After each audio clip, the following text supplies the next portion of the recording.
Hi, boys and girls. Welcome back to the Apocablog.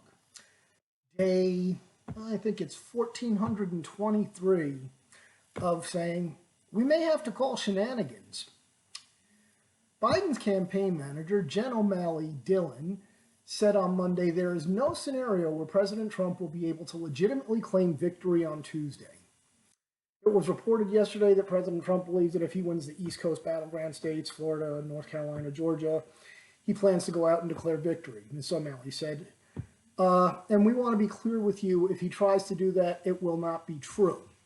Under no scenario will Donald Trump be declared the victor on election night, she said. The Biden campaign also went on to say this.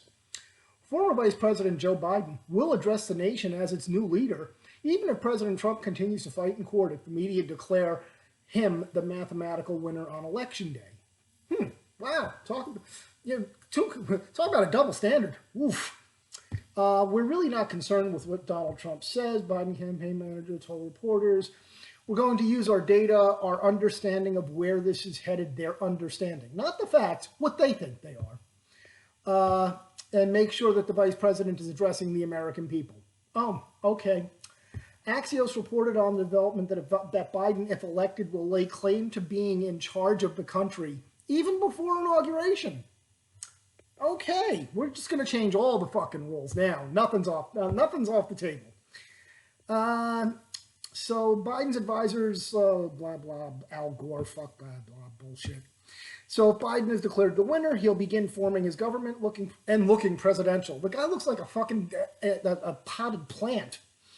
And Biden's schedule includes a clue to his posture. He will address the nation on election night. Biden could begin to make announcements about the transition of power, including senior staff appointments. I guess readily available, fairly soon. Look for Biden to embrace science and talk up the role of Anthony Fauci, because yeah, he hasn't been wrong about everything all the time. And thankfully Trump is threatening to fire the son of a bitch if he wins, thank God. Look for Biden to send all business signals. He won't pack the courts, it's unlikely to push for the repeal of the, okay, whatever. Instead, look for Biden to push to pass as much as possible under the banner of budget reconciliation, which requires a simple majority.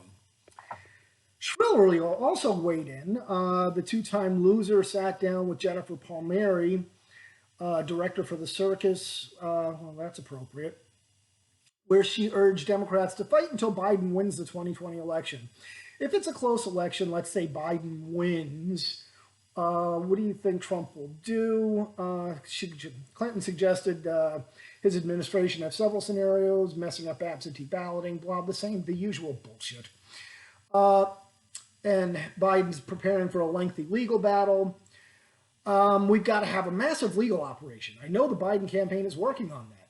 We have to poll workers. And I urge people who are able to be a poll worker. We have to have our own teams of people to counter the force of intimidation that the Republicans and Trump are going to put out the polling places.